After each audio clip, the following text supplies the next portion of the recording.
Olá, salve, salve! Muito bom dia, estamos aqui, hein? Para mais uma edição da nossa revista radiofônica. Aqui tem informação, prestação de serviço, entretenimento, tudo isso no papo dessa sexta-feira, 3 de maio de 2019.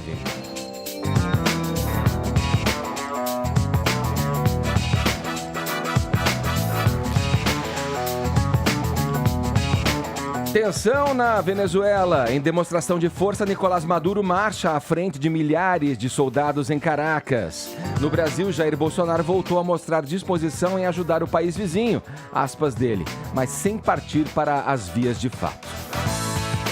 Cardápio Supremo. O STF vai ter que explicar ao Tribunal de Contas da União licitação milionária para comprar lagosta e vinho importado.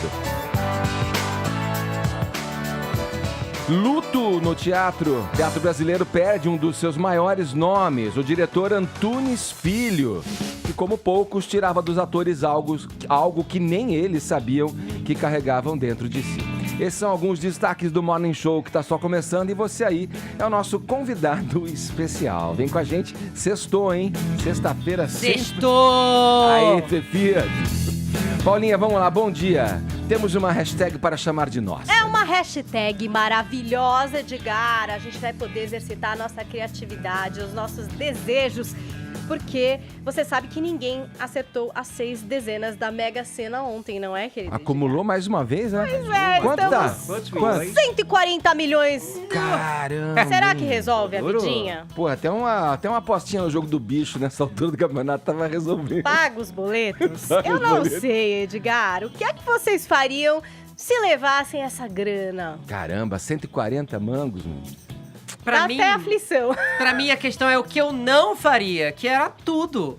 Porque eu tenho a maior vocação pra vadiagem, gente. Eu Você tenho é um vocação pra hedonista. herdeiro. Não ia fazer nada o resto da vida. Ah, Fefito, você não engana ninguém, coisa.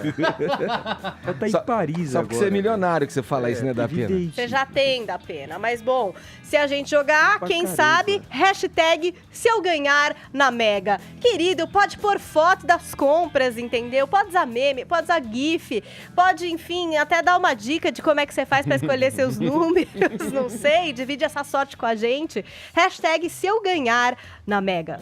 Olha, aqui, Paulinha, pelo nosso WhatsApp, também convido o nosso espectador, o nosso ouvinte, a dividir várias mandingas que você faz, simpatias, para você apostar na Mega Sena. Tem gente que lança mão de estudos aí muito complexos, né, para tentar acertar os números, né, e os resultados das loterias. Põe os aniversários dos integrantes da família, né, lançam mão dos mais variados, das mais variadas simpatias para tentar acertar aí e ficar milionário. Será que você, nosso espectador do Morning Show, tem alguma história curiosa para nos contar a esse respeito? E aí, qual mandinga? Até, aliás, você pode dividir. Não precisa pôr na meia, não, porque até agora você não ganhou mesmo. Então divide Parece que não tá dando muito certo. Parece que não tá dando muito certo. Divide com a gente aí a sua tática, a sua simpatia, a sua mandinga para tentar acertar os números da Mega Sena. O nosso WhatsApp é o 11 931 7009. Lembrando, mensagens em vídeo, beleza? No mais, você pode nos acompanhar em imagens pelo aplicativo da Jovem Pan, pelo nosso portal jp.com.br, também em nosso canal no YouTube e pelas mídias sociais. Estamos no Instagram e no Facebook. Passe pela nossa página, deixe o seu joinha que a gente fica feliz da vida, beleza? Todos convidados a passarem a próxima hora e meia colados aqui na Pan, porque o Morning Show tá apenas começando. Morreu ontem, aos 89 anos, o diretor Antunes Filho, um dos maiores nomes da história do teatro brasileiro. Ele estava internado aqui em São Paulo. Paulinha, qual foi a causa da morte? Pois é, a causa oficial da morte, eles não estão dizendo ainda, Edgar, mas ele estava internado no Sírio-Libanês há mais ou menos 2 semanas, com problemas respiratórios. Ele chegou por lá e depois de exames descobriu-se aí um câncer de pulmão em estágio avançado, Edgar. O velório está acontecendo agora no Teatro Sesc Anchieta, aqui em São Paulo, é aberto ao público e realmente está repercutindo demais a morte desse diretor, do Antunes Filho, que, claro, tem uma trajetória gigante aí dentro do Teatro Nacional. O Zé Celso, também diretor falou sobre a importância do Antunes Filho à Rede Globo e ele fez um resumo interessante dizendo que ele recebeu muitos jovens atrizes, atores e formou muitas gerações. Aí o Zé Celso diz, muito mais do que eu. Quer dizer, morre um sujeito muito fértil, um homem de teatro muito fértil, muito poderoso e que teve a capacidade exatamente de trazer o que nós todos queríamos naquela época. Um teatro, digo, brasileiro, não nacionalista, mas com encenadores do Brasil, trazendo teatro no mesmo nível que se faz no mundo inteiro. Eu acho que o Antunes está nessa geração. Muitas pessoas passaram pelos ensinamentos desse diretor, Júlia Gant, Alessandra Negrini, Camila Morgado, Laura Júlia Gant Cardoso. foi Julieta, né? Fez a Julieta, no Romeu e Julieta, na montagem adaptações do Antunes, de né? William Shakespeare, Regina Duarte Nelson também. Rodrigues, Estênio Garcia, Beth Coelho, enfim, são muitos nomes, bastante conhecidos também pela força da televisão, mas o alvo mesmo do Antunes Filho foi o teatro. Ele que criou o Centro de Pesquisa Teatral, Escola de Formação e Grupo Teatral. Ele que fez também, integrou o Teatro Brasileiro de Comédia entre 50 e 60, fundou a Companhia Pequeno Teatro de Comédia em 50. Como você disse, montou obras de William Shakespeare e também muitas de Nelson Rodrigues. Produziu e dirigiu um filme, O Compasso de Espera, de 1973, ainda hoje muito discutido, em que ele traz um negro de classe média, o que em 73 vocês podem bem imaginar o que significava, e ele sendo um diretor branco, isso também polemizou bastante na época, Edgar, até eu coloquei um link do filme para vocês assistirem ali no meu blog. E a Lúcia Veríssimo, quando foi falar aqui sobre a morte do Antunes Filho, relembrou também a montagem de Macunaíma, né? A obra do Mário de Andrade, de 1978, uma das adaptações que realmente alçou ele ali aos holofotes para dizer, esse cara tem um diferencial. A Lúcia Veríssimo disse, na minha formação, Macunaíma foi essencial para aprender o teatro, o mais moderno que vemos hoje no teatro. Muito partiu dos ensinamentos desse homem. Obrigada, Antunes Filho. A última peça dele foi a montagem de Eu Estava na Minha Casa, Esperava que a Chuva Chegasse, do francês Jean-Luc Lagarce, que teve temporada no Sesc Consolação, com estreia em setembro do ano passado, Edgar. Nos últimos anos, o Nelson também se especializou em fazer novas versões, atualizações de clássicos, né? Ou melhor, o Antunes, de novas versões do Nelson Rodrigues. O Antunes Filho fez Senhora dos Afogados, fez A Falecida, com muito sucesso. Ficava sempre lotado ali no Sesc Consolação. Era difícil conseguir ingresso, inclusive com uma plateia que não era só de entusiastas do teatro, era também de atores que estavam sempre lá para prestigiar o trabalho dele. E uma das características do trabalho do Antunes Filho, que virava até piada, assim, mas piada de um jeito respeitoso, obviamente, entre os atores, era o modo como ele ensinava a lidar com a respiração e a impostação da voz.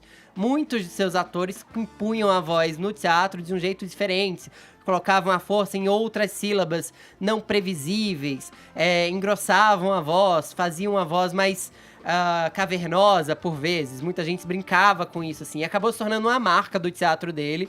E ele acabou se tornando também um grande pesquisador de voz e corpo, no fim das contas. O CPT, inclusive, é uma das escolas de teatro mais tradicionais daqui da capital. Todo mundo que vai fazer teatro pensa em passar pelo CPT, assim. Ele é um dos maiores especialistas em Nelson Rodrigues também. Bom, vamos lá, vamos seguir adiante. Alerta aqui para o nosso próximo assunto no Morning Show, que vai tratar aí de um ato brutal de violência. A polícia está ouvindo aí testemunhas de uma briga envolvendo o humorista Ricardo Bomba, que morreu vítima de traumatismo craniano. Sigo com você, Fefito. Onde ele trabalhava? O Ricardo Bomba trabalhava na RBA TV, que é afiliada da Band, lá em Belém do Pará. O nome dele, na verdade, é Ricardo Sena de Macedo Soares. Ele tinha 37 anos. Ricardo Bomba era o apelido dele. Ele trabalhava num programa de TV chamado Paranoia. O que aconteceu? O Ricardo estava bebendo com amigos num bar. Em algumas das imagens a gente vê, inclusive, que ele tá meio cambaleando, tá meio altinho, digamos assim. Não tá conseguindo fazer uma linha reta, como se diz. E ele começa a discutir com alguém. Nessa discussão, ele cai, bate a cabeça e não levanta mais, mas ele tem até mesmo a cabeça chutada várias e várias vezes. A gente vai mostrar um trecho das imagens de câmera de segurança aqui, mas não vai mostrar as cenas fortes, por respeito ao espectador, obviamente. Mas dá pra ver aí que o Ricardo tá discutindo com alguém. Ixi. É E tem gente acompanhando. Acompanha, como uma briga de rua ali, né? Impressionante. Ameaçando os golpes, um jab, um boxe. Olha lá. Aí ele cai e não levanta mais. E é isso. O que acontece é que todo Ele é mundo chutado ali, ele né? é Você fica chutado, no chão. chutam a cabeça dele. A polícia trata como confusão generalizada, não diz o motivo da briga, de fato.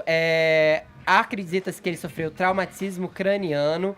Ele foi socorrido por familiares, foi levado a unidades de pronto atendimento de Coaraci, lá em Belém do Pará, mas morreu no local. O corpo foi liberado pelo IML ontem e ele estava sendo velado. Ontem também foi já cremado. O agressor continua não sendo identificado, mas o que a gente sabe até agora é que o agressor era conhecido dele e estava, inclusive, junto da mesma turma. Ninguém sabe a motivação da briga. O irmão do Ricardo chegou a vir a público dizer que uma das coisas mais tristes disso tudo é que os amigos parecem estar incentivando a briga. Viram que o Ricardo estava bêbado procurando brigar e os amigos incentivaram ele a ir pra cima, ao invés de intervir, dado o estado alcoólico do Tem colega. 4 pessoas ao redor que poderiam ter tomado alguma atitude. E aí Mas a pessoa Pois morre. Mas aí aquela Impressionante. banalização de falar assim, os caras vão lá, vão trocar uns socos, dois estão bêbados. Resolvem na mão. Não vai Olha o acontecer resultado. nada, o cara se desequilibra, cai da com a nuca no asfalto, acabou. E a questão da motivação, não interessa. Não, nenhum. O que pode motivar essas brigas que eu já acho que são ridículas? E que Claro. pode acontecer um negócio desse. As pessoas não param pra Exato. pensar nisso. O cara Exato. pode tomar um soco num lugar aí crucial, pode bater a cabeça, não sei o que aconteceu exatamente. E a pessoa pode morrer. Por que motivo pode ser, gente? Tem um caráter muito mórbido disso, né? Que é aquilo, a gente vê um cadáver, a gente diminui a velocidade pra poder ver. Com a briga não é muito diferente também. As pessoas, ao invés de apartar, parecem querer ver quem vai ganhar a briga. Como se isso fosse algum tipo de disputa, ao invés de preservar a integridade física de todos os envolvidos.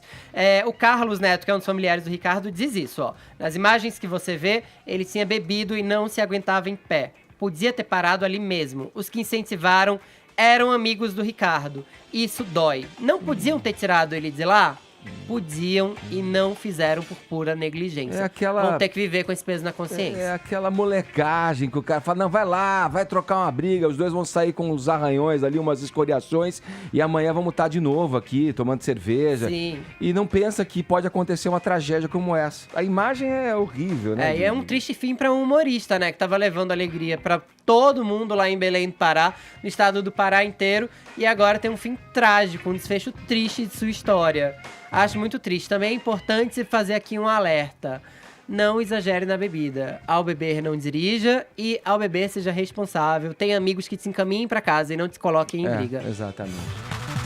Nosso assunto agora é Venezuela. Nicolás Maduro deu uma demonstração de força ontem, em Vini, na manchete, que eu falei que ele saiu desfilando, marchando ali à frente de um batalhão de militares venezuelanos, né? Isso aí, Edgar. Quase 5 mil militares.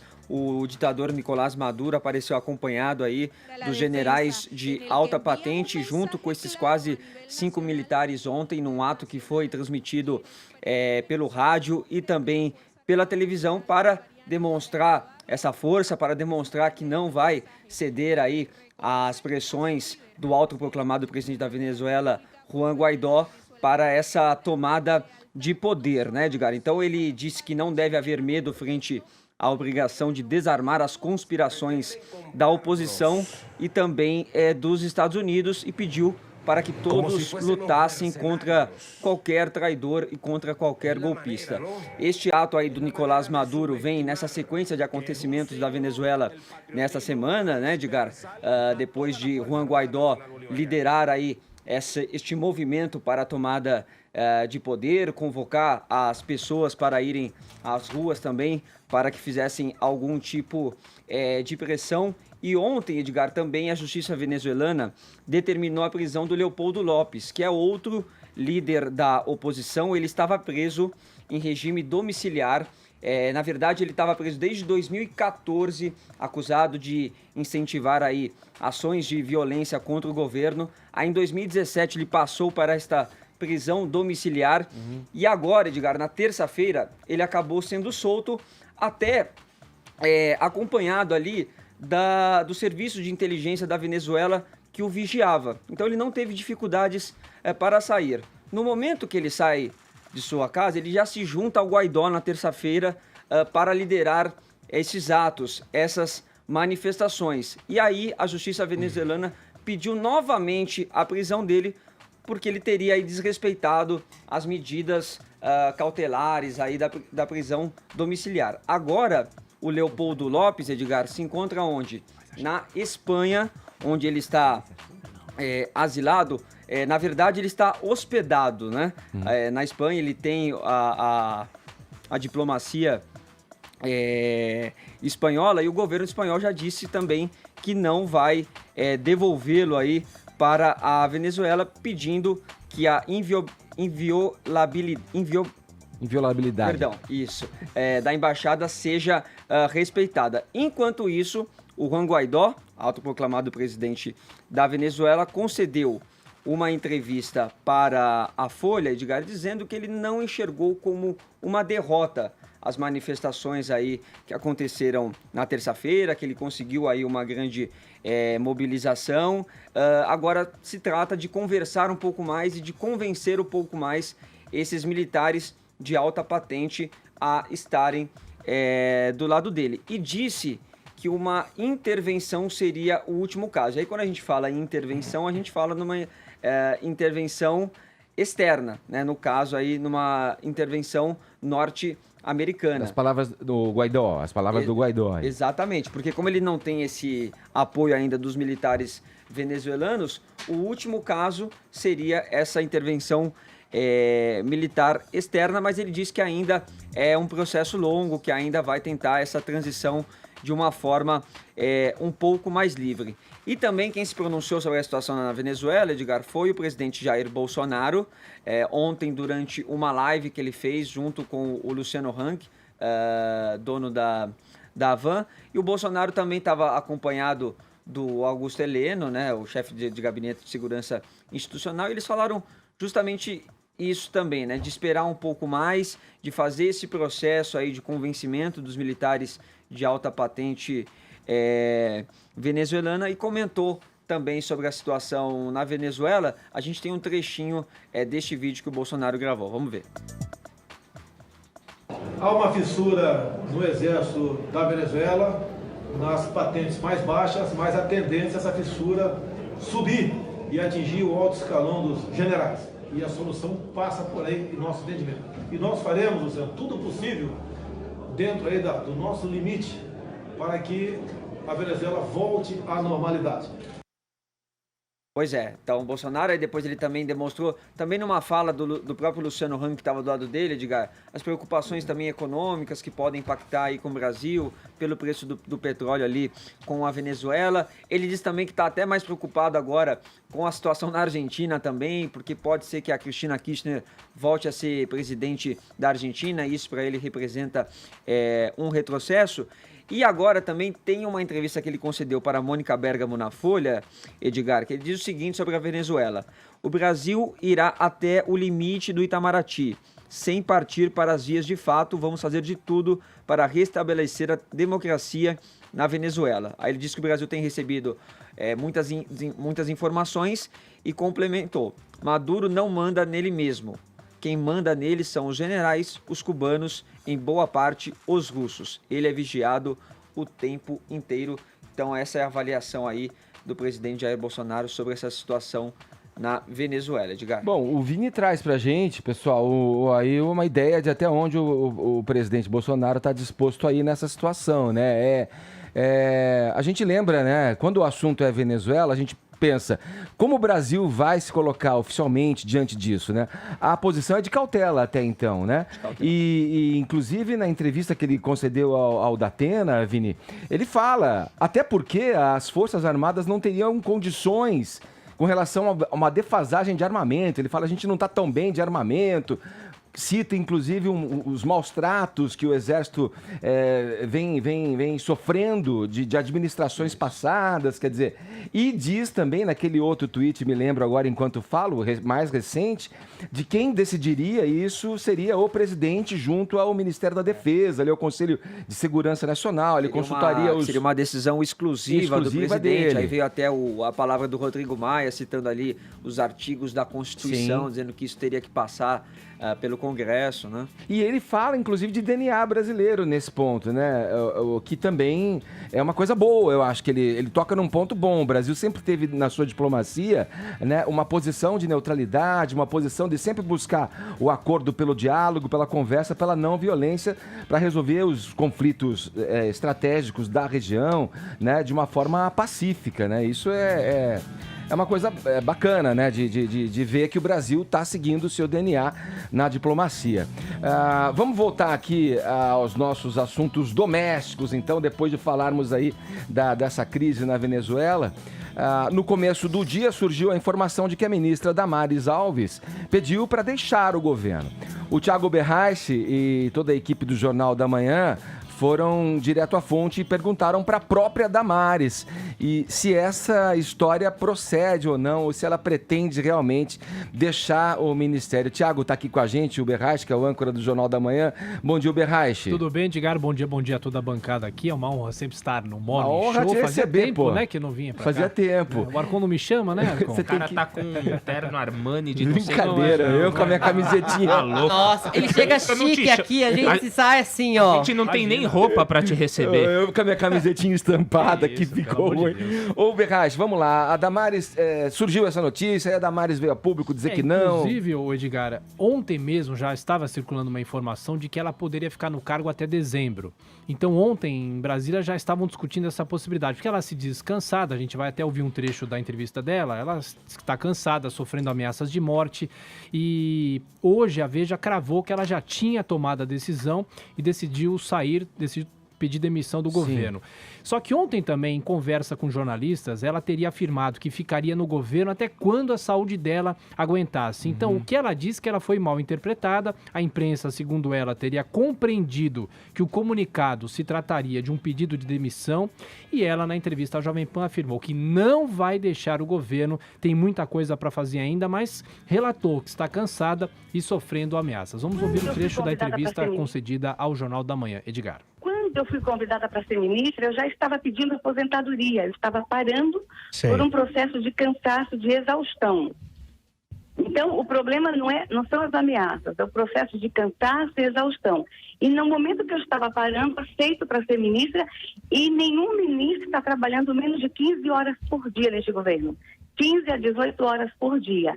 Então, eu conversei com alguns jornalistas e disse, vou até onde a minha saúde suportar. E deu esse grande mal-entendido, mas não vou deixar o governo, não.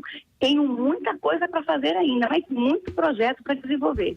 No momento da posse, vocês todos ficaram sabendo que havia ameaças a mim e ao presidente Bolsonaro.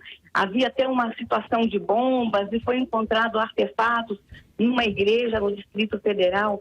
A partir daí, eu fiquei numa análise de risco e fiquei tendo cuidado, tive que sair de casa, fui para um hotel, estou no hotel até hoje e fazendo uma análise do momento que eu posso retornar para casa. Então, essas ameaças vêm via Face, essas ameaças vêm via rede social e elas acontecem, mas assim, olha, sempre fui vítima de ameaça, não é só porque sou ministra, não.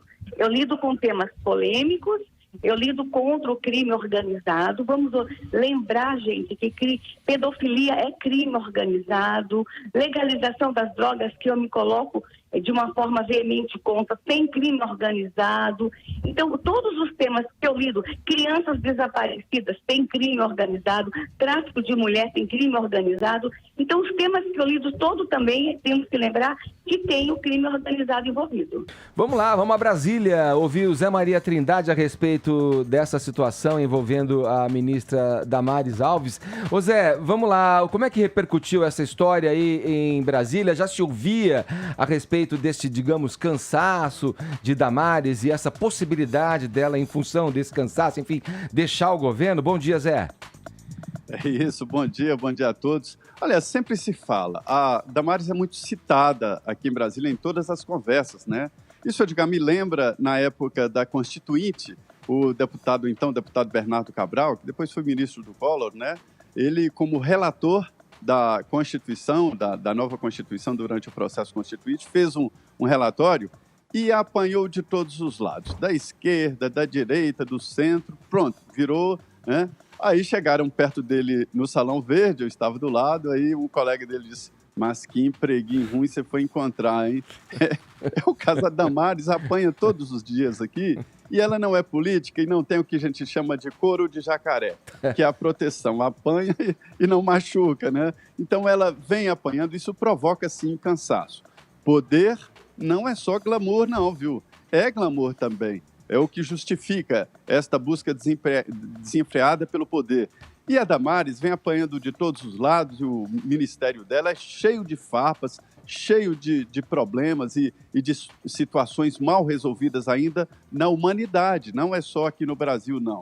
Daí o que ela relata, esse cansaço. Lembrando que não é barriga, lembrando que não se trata de uma notícia que tenha uma intenção de prejudicar a ministra, mas uma fala dela. Quando o ministro fala, os jornalistas prestam atenção, inclusive nas entrelinhas.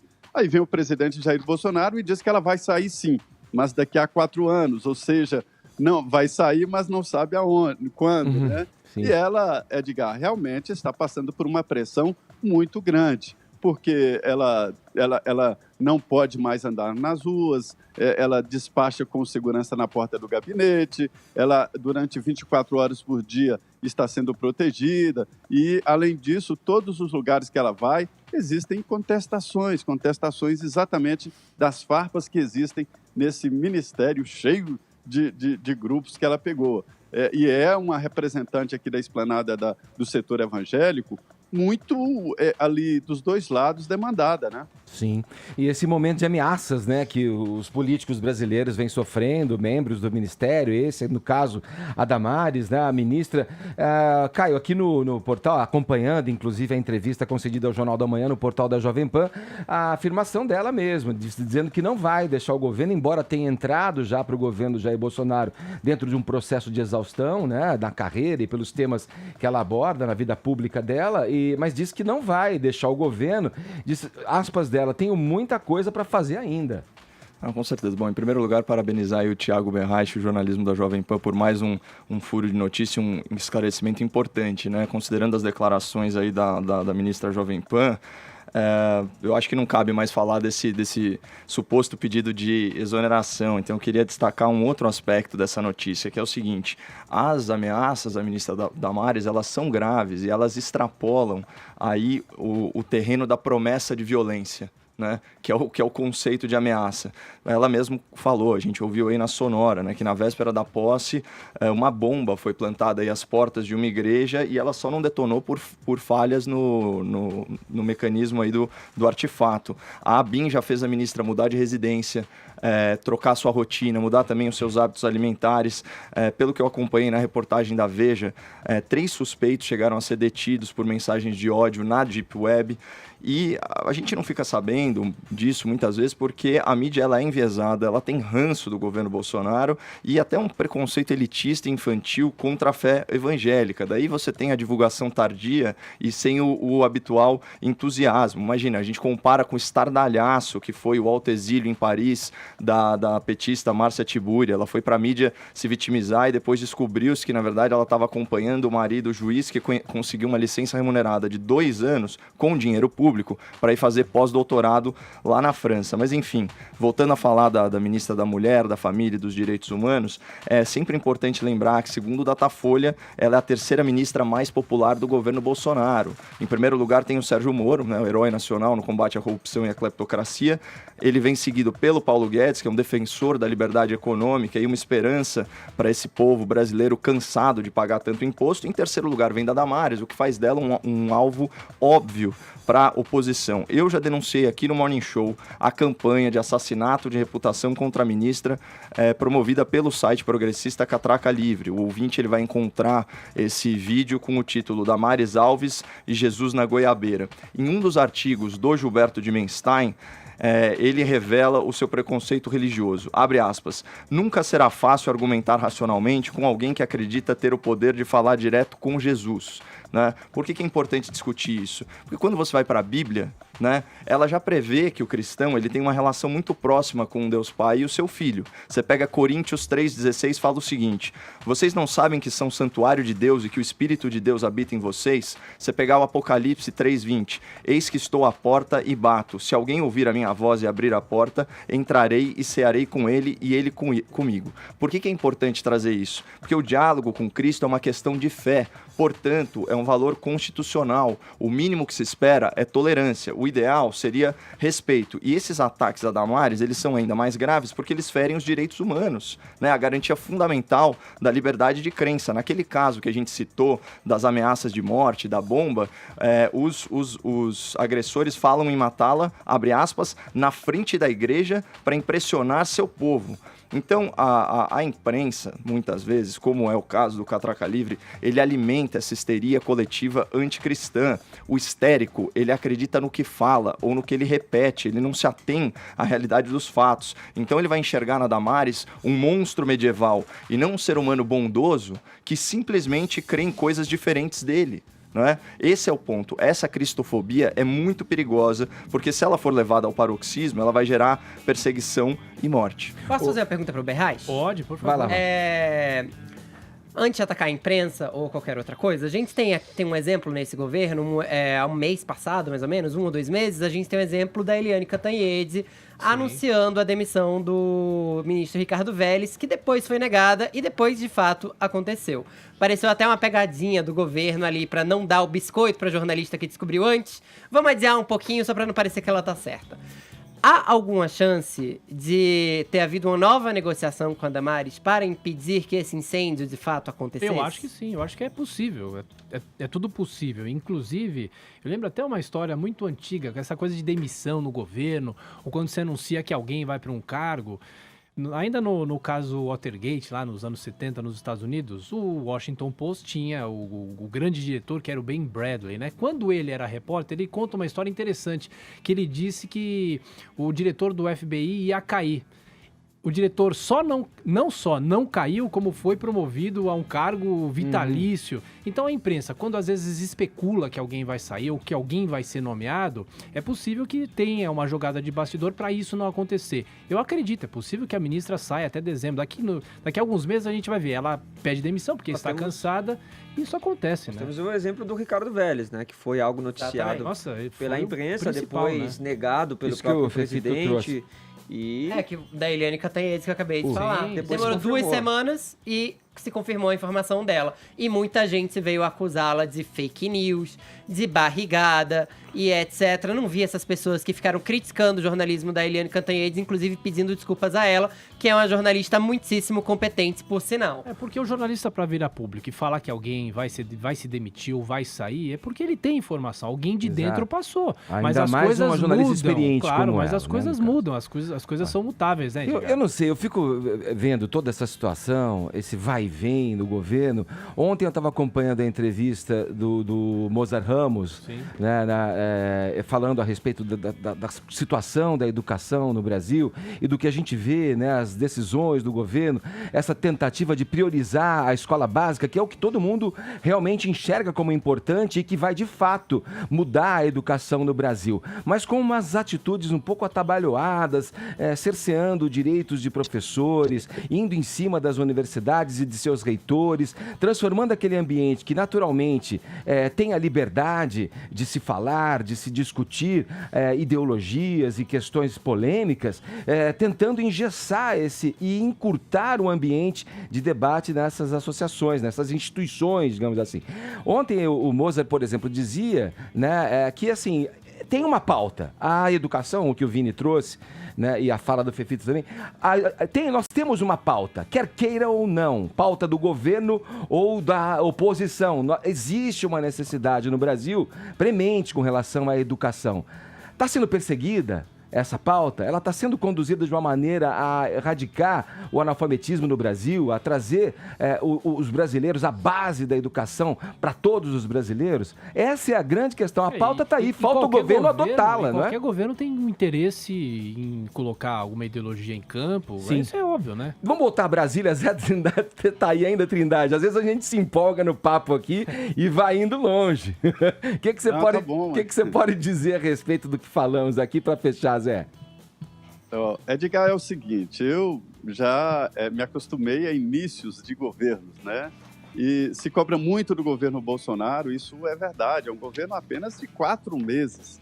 Me lembro, assim, no início do governo Sarney, era uma indecisão total, ninguém sabia, houve trocas, um ministério todo montado por Tancredo, que morreu e deixou para o Sarney.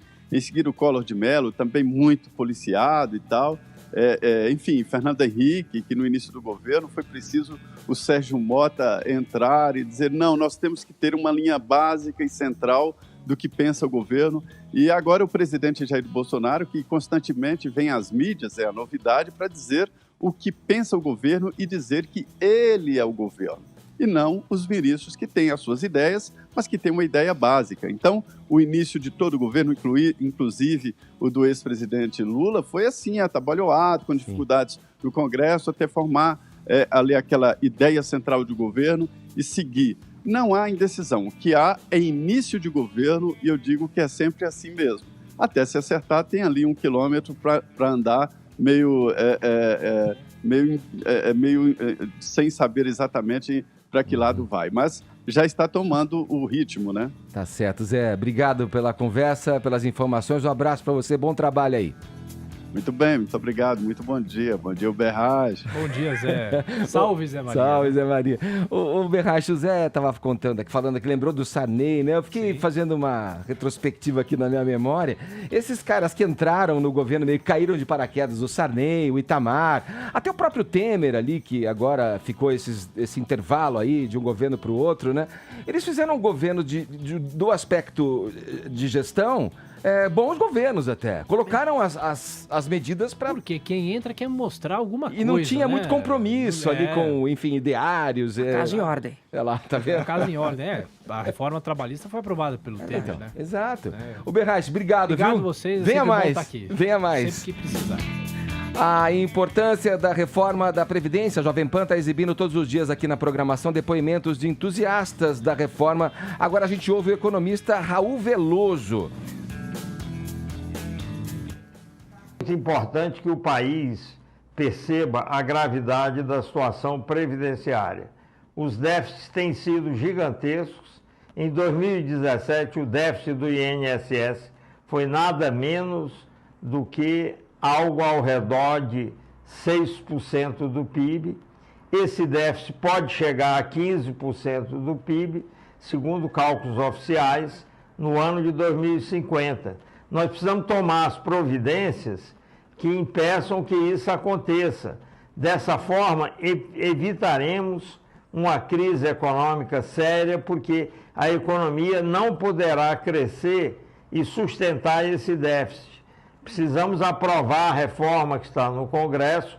É uma das melhores reformas, a meu ver, que já se fizeram, e falta apenas uma dedicação maior da sociedade para apoiar o atual governo, para, junto com os congressistas, chegarmos ao término dessa difícil, mas fundamental tarefa. Nova Previdência. Justa para todos. Urgente para o Brasil. Você pode entrar nessa discussão, aliás, encorajo você a entrar nessa reflexão com a Jovem Pan, tem um canal específico para isso, é o 11 97465 1630. Você, ouvinte, dá o seu depoimento destacando aí a importância da reforma da Previdência, tá bom? Olha lá, 11 97465 1630, mensagens em vídeo, agora 10 horas 39 minutos, horário de Brasília. Jovem Pan Morning Show. O ator britânico Peter Mayhew, o Chewbacca, original de Star Wars, morreu aos 74 anos nos Estados Unidos. Ninguém melhor do que esta garota à minha frente para falar sobre o tema. Paulinha, a estreia dele na saga Foi lá na final da década de 70, o que é? 77, é isso? 77, Star Wars, Uma Nova Esperança, o primeiro filme de Star Wars, né, Edgar? Ele que tinha 2,18 metros, o que de certa forma Você acha que ele foi escolhido por isso? Não, é um dos pontos importantes para interpretar este alienígena Wookiee, que na verdade é muito grande, a gente não vê direito a face. Não era assim. Olha, Tinha os barulhos, tinha o Podia movimento entrar corporal, não é verdade? Toda essa parafernália e os pelos, mas o que não se imaginaria talvez é que se transformasse num dos personagens mais adorados da saga de Star Wars, e interpretado por esse ator britânico, não só na estreia de Star Wars Uma Nova Esperança, como nos 2 outros filmes da trilogia original, e depois em A Vingança do Sith de 2005, e ainda em 2015, com bastante dificuldade, a gente teve a interpretação do Peter Mayhew em O Despertar da Força. Quer dizer, uma trajetória aí de um personagem adorado por todo mundo. Aqui o Fefito fez uma brincadeira de imitar o personagem e que foi feita há pouco tempo na internet. Vocês se lembram? Você não é páreo pro cara que eu tenho aqui que faz isso aí, não. O Vini é muito melhor de imitação que eu, gente. Não, mas acho que a Paulinha tá falando daquele episódio do Jorge Pontual. Jorge Pontual, né? quando da morte da Carrie Fisher, a atriz que interpretou a Princesa Leia, ele foi fazer uma brincadeira meio parecida com essa. Vamos conferir, Edgar. Tá aqui, ó. Hoje, o dia inteiro nas redes sociais só se falava nisso. Muita gente dizendo o quanto amava Carrie Fisher. Muitas celebridades marcando essa perda, né? Mas a reação mais emocionante foi a do Chewbacca, aquele personagem do Star Wars. O Chewbacca disse...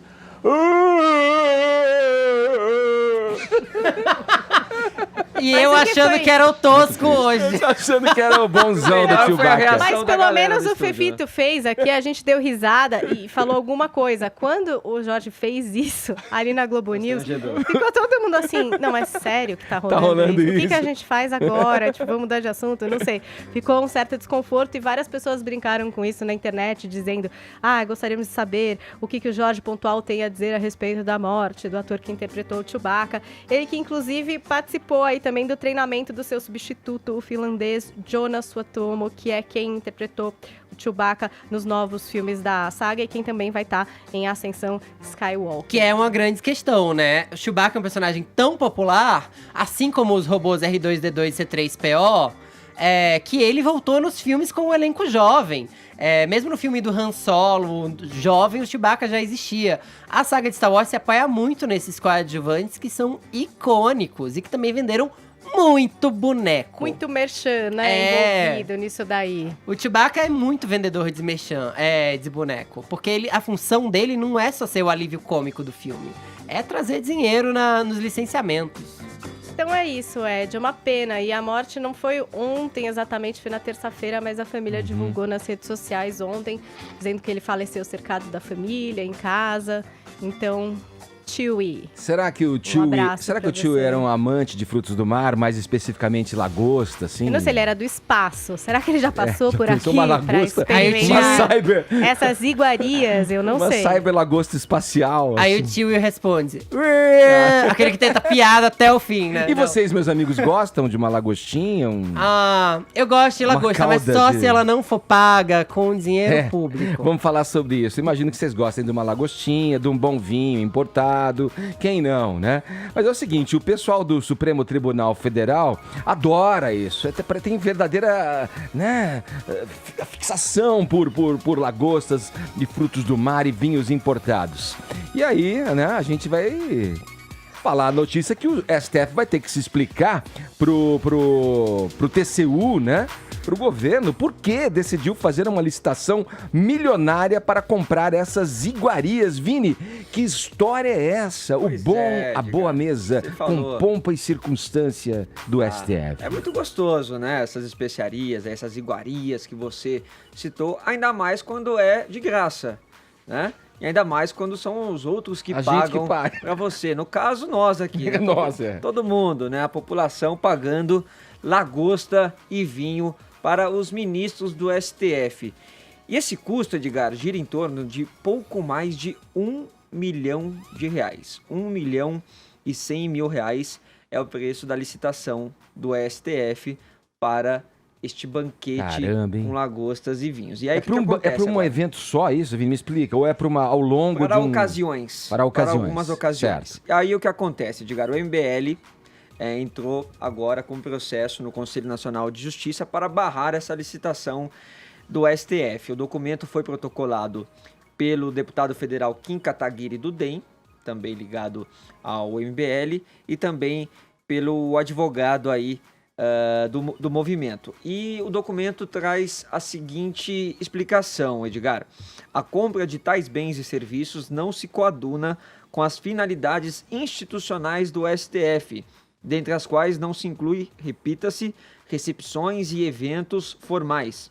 Assim, o ato administrativo impugnado é imoral e destoa do razoável, devendo ser prontamente anulado. Então, este é o documento enviado aí para o Conselho Nacional de Justiça pelo MBL. Eles pedem também que o Conselho suspenda o pregão e também proíba essas licitações com os mesmos parâmetros, né? Então, outras licitações também deste mesmo tipo, e pede para que a presidência do STF, no caso o ministro Dias Toffoli, preste esclarecimento sobre este episódio, Edgar. E também, e como você falou, né, o Ministério Público do TCU já está pedindo aí também a suspensão da compra de lagostas e vinhos do STF. Vamos lá, pessoal. O que vocês pensam sobre isso? Eu achei que a mamata tinha acabado, gente. O Fefito, Caio, Paulinha, que o ano passado, se eu não me engano, foi na cerimônia de posse do Toffoli, não foi? Que teve a rodinha, a cantoria, né? Samba. Em que se falou disso aí. Como é que é, Caio? Você que é um cara bacharel em advocacia, podemos chamar de privilégios essas questões envolvendo a gastronomia do STF, digamos assim? Sem dúvida, né? Com Vescote caro esse. Pois é, um privilégio é um assinte, né? Mas eu tenho que confessar pra você, viu, Edgar? Eu sou contra essa ação do MBL. Eu sou contrário a essa ação baseada aí no princípio da moralidade administrativa. Sou contrário a essa denúncia robusta de desvio de finalidade. Estamos falando de mais de R$1 milhão em gastronomia de luxo, como bem colocou o Vini aqui pra gente. Eu sou contra essa ação, sabe por quê? Porque eu quero que o STF se banqueteie.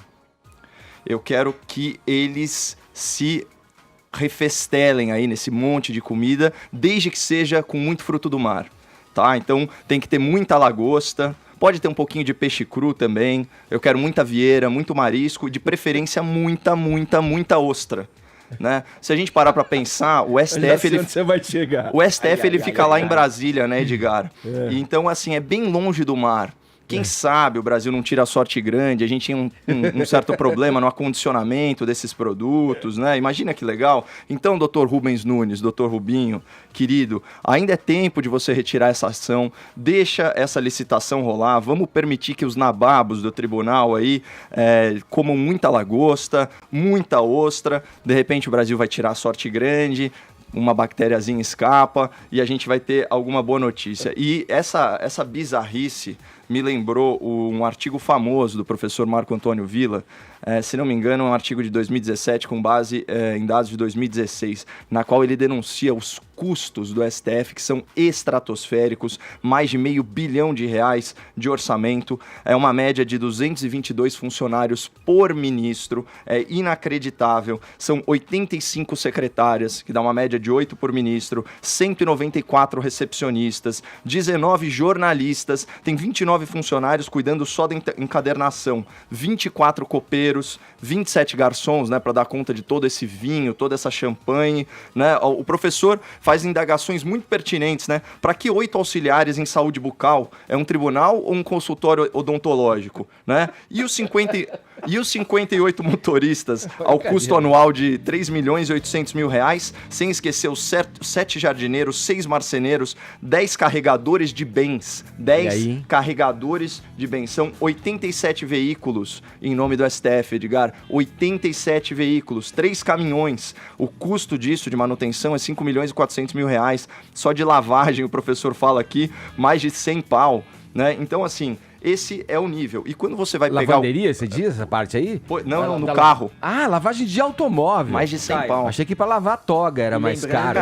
Pô, já pensou? E lembrando que no ano passado, os ministros votaram ao próprio favor para aumentar os seus salários. Pois é. Que passou ali agora de 34 para quase 40 mil reais. Isso é aumento de 16%. No momento que o Brasil está tentando enxugar os custos, né? Fefito, você quer fazer uma parte? Você que é um cara que gosta de Fefito vem lá da defender. terra da lagosta, de Recife, deve comer boas lagostas, frescas lagostas, quando vai visitar os Menino, familiares. no Recife não né? tem muita lagosta, não, mas tem vai. muito bolo de rolo, por incrível que pareça.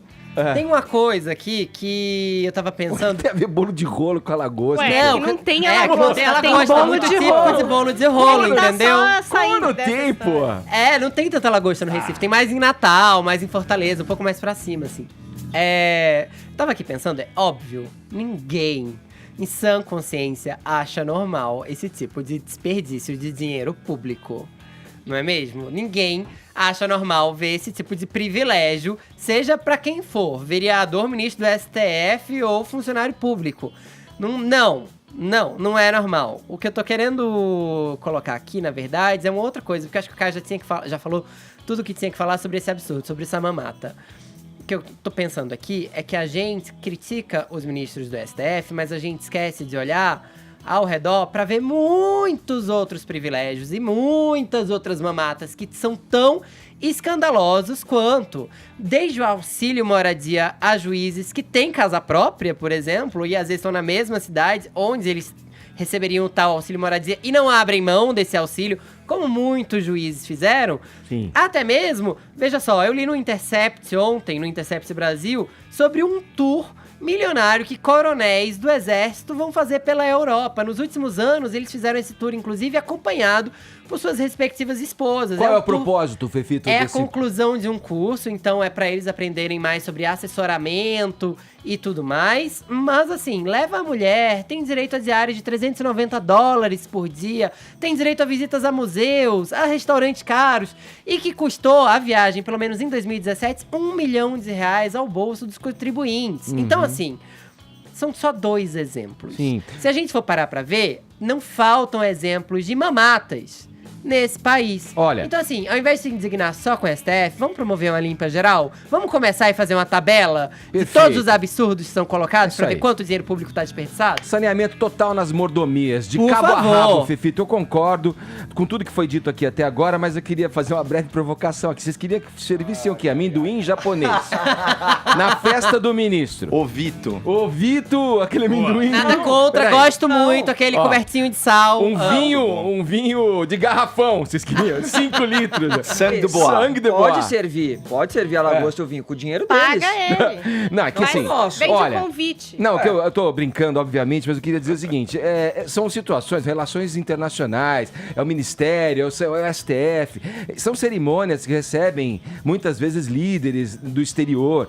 E aí, você tem que fazer um jantar condizente com aquela situação. Não tem nenhum problema com isso se o Brasil está em condições normais de temperatura e pressão. Se todos têm oportunidades na sociedade, se você pode ascender tendo uma condição para empreender e seguir no teu negócio, as necessidades básicas com relação à saúde, educação. Quer dizer, em situações normais de temperatura e pressão, natural que isso aconteça com requinte. Afinal de contas, são cerimônias, são cerimoniais que recebem líderes internacionais. Agora, eu fui dar uma olhada no termo princípio da moralidade, rapidamente, só para a gente fechar esse assunto, né? E os termos que isso aborda.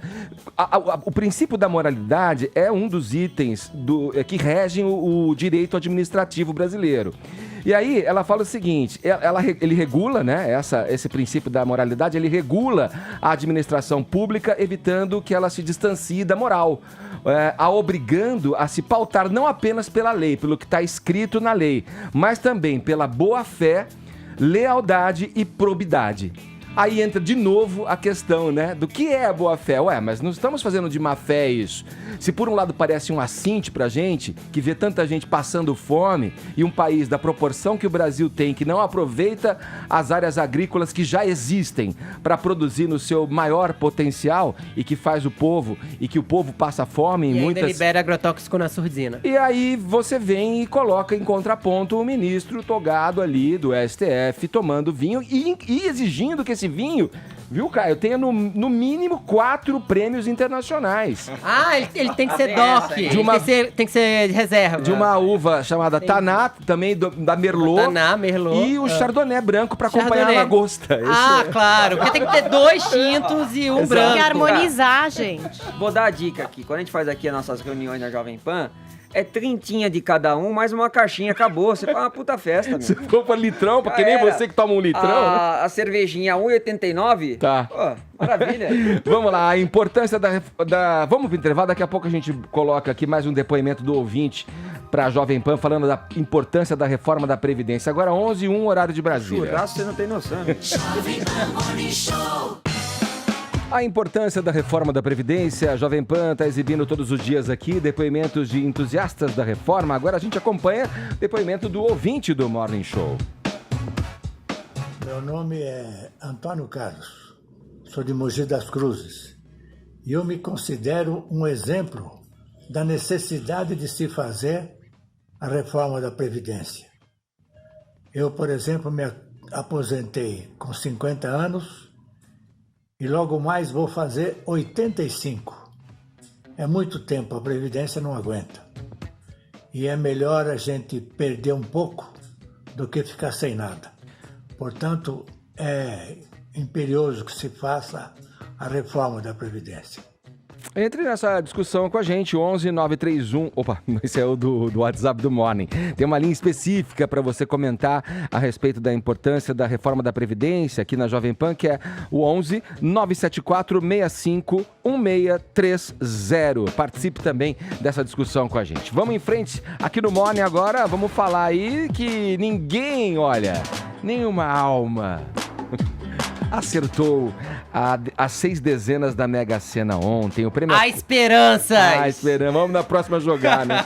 Olha, o próximo concurso será no sábado, com um prêmio estimado, como a Paulinha já falou aqui na abertura do Morning Show, em 140 milhões de reais. Eu pergunto, o que você faria, querido espectador, querido ouvinte? E você também, Paulinha, com 140 milhões de reais na tua conta aí. Os tuiteiros estão respondendo, estão participando aí, né? Colocaram a gente entre os assuntos mais comentados dessa sexta, porque Olha quem lá. não quer esse prêmio, não é mesmo, Edgar? Sonhar não faz mal a ninguém. Vamos conferir o que aqui disseram os nossos ouvintes, começando por Guilherme Marques. Ele disse o seguinte: comprava uma passagem para ir colonizar Marte e só voltar quando o bom senso retornar a este país. Um meme maravilhoso de uma senhora sentada numa barra de manteiga num fundo de arco-íris, né? É uma referência àquele gatinho famoso na internet que também faz esse passeio. Samuel Antunes: para dar certo é preciso marcar os números em ordem crescente e estar postado de costas ao sol poente. Certo. Eu peguei esse tweet porque pode ser a senha.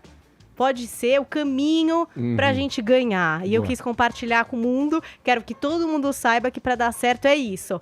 Anote seus números em ordem crescente e esteja postado de costas ao sol poente. Boa sorte, quem sabe algum ouvinte ganhe. Obrigada, Samuel Antunes, pelo caminho das pedras. E ainda Gustavo dos Anjos dizendo o seguinte: hashtag se eu ganhar na Mega, tiraria meu pé da lama. Faria tudo o que tenho vontade, inclusive ajudar algumas pessoas. Tem todo mundo incluir alguém Fefito, viu, Gustavo? Pra ver se a sorte olha pra você, entendeu? Todo Assim, mundo, eu vou ajudar essas pessoas, eu vou fazer uma coisa boa pro mundo, porque Uma aí alma eles altruísta, acham que a sorte vai olhar pra eles por As causa disso. forças vão, exato. Né? Tamo aceitando ajuda, @Fefito no Instagram, só mandar aquele inbox legal, a gente aceita. Mentira, brincadeira. E as estratégias do nosso ouvinte que interagiu aqui em mensagens de vídeo pelo nosso WhatsApp, hein? Quais são, né? Pra tentar vencer aí esse prêmio, acertar as dezenas da Mega Sena. Vamos conferir o que disseram os ouvintes. Bom dia, Morning Show. Eu sou a Tati Godoy, falo de São Paulo. E como vocês podem perceber, eu tô na academia e todo dia assim, né? Escutando o Morning Show e malhando. Bom, eu já ganhei na loteria mais ou menos umas 6 vezes. Eu ganhei 3 vezes o terno, foi uns 100 e poucos reais. Ganhei uma vez a quadra da Mega, que foi 800 reais. E a última vez, faz 2 anos, eu ganhei a quadra daqui na 6 mil. Ah, não. Um dia ainda vou ficar milionária ganhando um prêmio bem grande. Assim, Arrasou. bem alto, um valor bem alto. As mesmas dicas não tem muito não. Eu normalmente uso os dias do aniversário da família. Olha lá. É isso. Tá Arrasou! É uma tática muito usada essa aí. Bom dia, Morning. É Paulo Ricardo, de Rondonópolis. Um fato que ocorreu comigo em relação à Mega Sena. certa feita tava um prêmio bem alto, eu joguei e teve um ganhador, né, aqui do Mato Grosso. E eu tinha ido buscar a minha namorada, na época minha namorada, hoje minha esposa, no serviço. E cheguei lá, fui conferir os números na frente do serviço. Tô conferi primeiro, o segundo número, o terceiro número, tudo foi batendo. Comecei a tremer, passar mal e tremer assim, tremi. Eu falei, vou morrer e não vou receber esse prêmio, né? Parei, dei aquela respirada básica. Aí acabei de conferir os prêmios. Não ganhei. Quase morri sem ter ganhado o prêmio. Valeu. Pô, sacanagem. Acertou as primeiras 3 dezenas. Mas velho. dá uma atenção Pô, mesmo lógico. se você começa a acertar. Não sei. Quando eu era adolescente... Edgar, eu tenho um tio que joga as mesmas dezenas Sempre. há 60 anos. Putz, cara. Eu acho que é hora de mudar. Mas é ruim essa na lei tática. de Murphy, você muda e aí a pessoa ganha. Eu adotei essa tática e é o seguinte, quando você esquece de jogar, é um suplício. Você fala, agora, se der, agora eu me mato. E eu não joguei, Exatamente. entendeu? Quando eu era adolescente, eu fiz a quadra. Só que eu demorei pra pegar o prêmio porque eu achava que 4 não era suficiente. Eu tinha 18 anos. Mas foi buscar? Fui buscar, Quanto ganhei foi? R$181. Ah, pô, não é nada isso aí. Dá até raiva ganhar prêmio de R$181. Vamos lá, vamos seguir aqui no Morning Show agora para falar do irmão de um participante do reality show Power Couple da TV Record, que teve um infarto fulminante nessa quinta-feira. Esse é um assunto, obviamente, para o Fefito. Como é que é o procedimento nesses casos aí? O Marcelo Bimbi, é isso? É verdade. Vai ser avisado? Como é que fica aí? Porque o Power Couple não é um confinamento total, é, Fefito? É um confinamento total, só que as câmeras desligam durante a madrugada para que os casais possam nhanhar. Fazer um amor gostoso, digamos assim. Mas é um confinamento total. A gente tem exemplos de outras pessoas que perderam parentes em reality shows. Por exemplo, no BBB 2, a aeromoça Cida não soube da morte da irmã, mas curiosamente teve até um fenômeno meio paranormal, assim.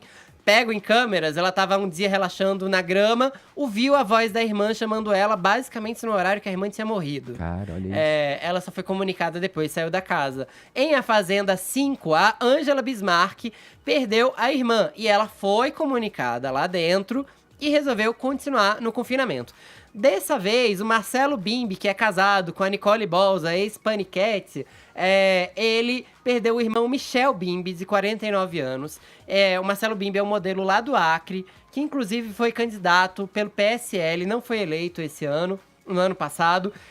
O Michel Bimbi, o irmão dele, sofreu um infarto fulminante, e aí a família ficou com essa bucha na mão. Avisa ao Marcelo, não avisa ao Marcelo, a família decidiu, em conjunto com a Record, que o Marcelo não será avisado, só vai descobrir a morte do irmão quando sair do reality show. Segundo a família, os dois não eram tão próximos assim, já que eles eram filhos de pais diferentes. Eles eram meio irmãos. O Michel Bimbi era técnico de informática, tecnólogo em serviços jurídicos e cursava direito.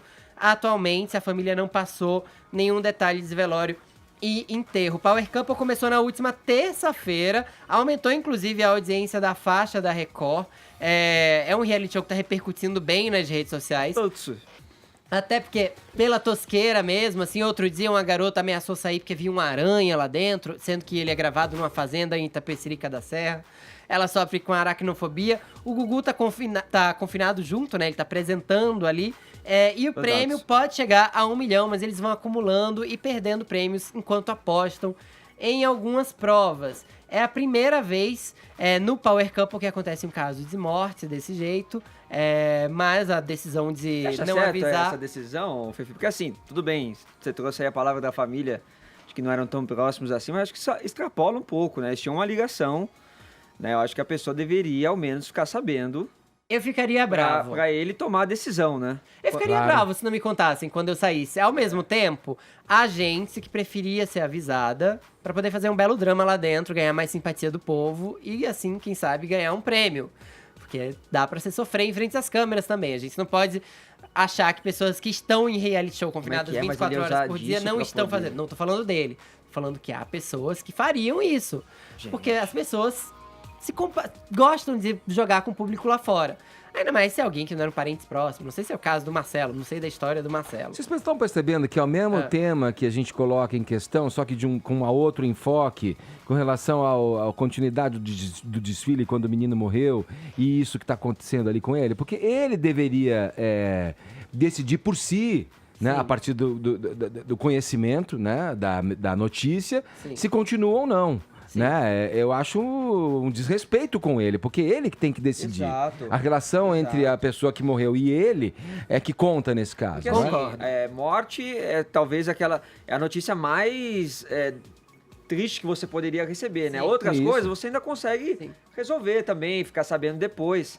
Agora, pensando com a cabeça de empresário, para a Record seria interessante noticiar pra ele lá dentro, porque todo mundo gostaria de vê-lo, receber a notícia, porque um reality show é isso, né? Vem em tempo real o que acontece na vida das pessoas de verdade ali. O reality show aumentou em 14% a audiência da Record na faixa, ele estreou com 7,7 de média e 9 de pico, e ano passado ele estreou com 6,8%, então ele teve quase 1 ponto a mais ali, são 13 casais na disputa, e aí tem vários ex-BBBs e tudo mais. Já que a gente tá falando de televisão, deixa eu trazer a informação extra que eu coloquei naquele blog mais fino, elegante, sincero da Redes da Jovem Pan, junto com o da Paula Carvalho, no jp.com.br/Fefito. A Globo vai apostar num modelo internacional para o remake de Éramos 6, a próxima novela das 6 da Globo. Lembra de Éramos 6, que já passou na TV Tupi? Dirigida por Newton Travesso em sua versão com Ana Paula Arósio. No SBT, que foi muito sucesso em 1994. Éramos 6 volta na Globo a partir de 1º de outubro com Glória Pires como Dona Lola. E um dos filhos da Glória Pires é um moço chamado Jonah Burjac. Ele tá de parabéns. Um moço que, além de estar de parabéns, tem 24 anos. Ele já fez campanhas para Moschino, para Armani. É da mesma agência da Gisele Bündchen. E ele vai ser um dos filhos da Glória Pires. O moço é de origem humilde, ele era peixeiro, ele é filho de um pedreiro e de uma caixa de supermercado. A carreira de modelo dele decolou a ponto de fazer dele um dos modelos brasileiros mais bem pagos no exterior. E agora ele vai estrear como mocinho, como jovem galã de novela da Globo. Acho que ele é a próxima Camila Queiroz, Paulinha. Isso que eu ia falar, que muita gente tem preconceito com essa história, né, de modelo e ator, mas a Camila Queiroz é um exemplo de uma menina que deu muito certo. A Grazi Massafera, que também era Miss e ex-BBB, foi lá e foi bem. Então, eu acho que fazendo ali um bom treinamento, né, escolhendo bem, eles devem ter escolhido por outras razões. Eles devem ter passado por um teste e tal. Vai que teremos um novo Cauã Raymond aí na parada. Entre os filhos da Glória Pires da novela estão a Júlia Buscaccio e o Nicolas Prates também.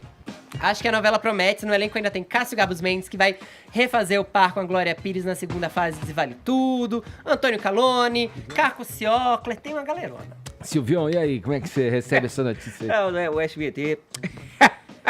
O SBT não se intimida com nenhuma novela da Globo. Que o SBT, ele exibe durante todo o ano ou Carrossel ou Chiquititas e garantimos os nossos pontos. E o Chaves? E você viu que ontem quem estava no SBT? Não, quem? Você não viu? Não, assisti. O presidente Jair Bolsonaro. Ah, é? E você sabe o que fizeram com essa produção? O que fizeram? Toda a produção do programa Silvio Santos teve que ficar trancada em um camarim durante a gravação do Jair Bolsonaro, em um camarim com seguranças na porta. A produção ficou sob vigília. Ninguém sabe, medidas de segurança, mas é isso. Jair Bolsonaro gravou com o Silvio Santos para falar da reforma da Previdência e a produção do programa Silvio Santos teve que ficar confinada durante isso. Você não grava, você não grava. Nós gravamos as pessoas confinadas também. Os telefones foram confinados? Exatamente. E o Bolsonaro veio aqui explicar a reforma. Eu não entendi. Eu confesso que não entendi, mas as pessoas vão entender.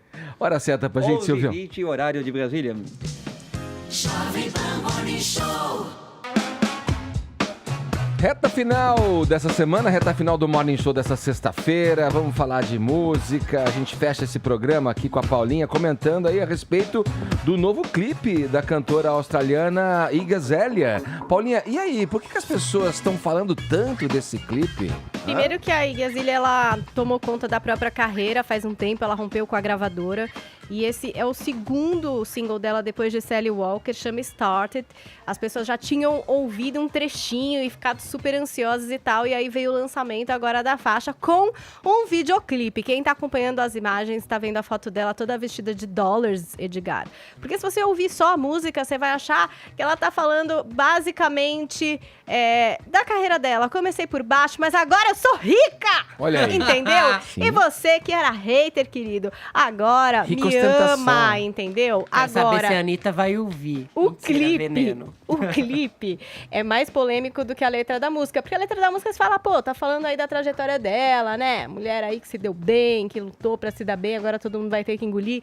Só que no clipe, Ed, começa com um casamento. Um casamento em que temos aí a Iggy com um senhor de cadeira de rodas, já com aquela máscara pra respirar, né? À beira de dar aquela virada para outro lado e tal. E aí é o que acontece durante a história do clipe. Ela usufruindo da mansão, com o senhorzinho passando ali na sua cadeira de rodas, até o momento em que esse senhor, querido, bate as botas. Não sei se com a colaboração dela, desconfio que sim.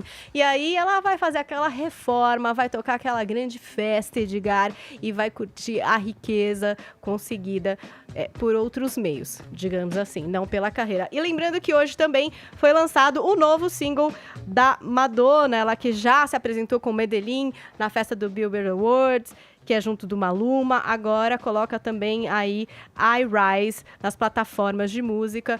E a música também fala sobre a trajetória dela, sobre os obstáculos que ela passou. E é uma música mais Madonna que a gente tá acostumado, assim. Aliás, teve essa tentativa de reggaeton, Maluma gato, mas não sei se é tão legal a música. Aliás, só dando a dica, se você tá curioso pelo funk da Madonna com a Anitta, lá no meu blog, no jp.com.br/Fefito, tem a música que a Anitta e a Madonna gravaram juntas. Vai lá ver depois. Ó, a gente tá ouvindo aí a Rise da Madonna. E o que me faz pensar que talvez esse álbum vá vir bem variado mesmo. Pensa, um funk, teve a participação com o Maluma, uma coisa meio reggaeton.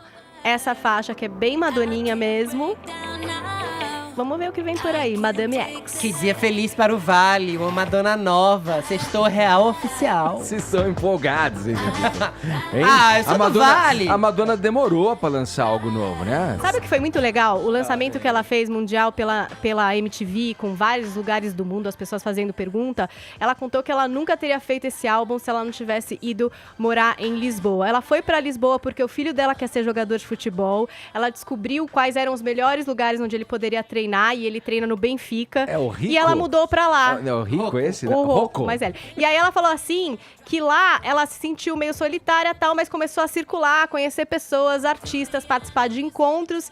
E aí as pessoas começavam a tocar alguma coisa, meio uma coisa sarau, e ela se encantou novamente. Pô, dá pra fazer música só porque a gente gosta. E aí ela teve o desejo de fazer Tem um restaurantezinho em Lisboa que ela vai sempre... agora. Não, tem um restaurantezinho. Achei que você tinha ido não, lá não, já. não sei. Eu sei porque o João Ventura, que é um pianista brasileiro... Toninho já foi, chique. Não, é um pianista brasileiro, um pianista pernambucano, inclusive, tem tocado com a Madonna, inclusive conheceu a Madonna nesse restaurantezinho.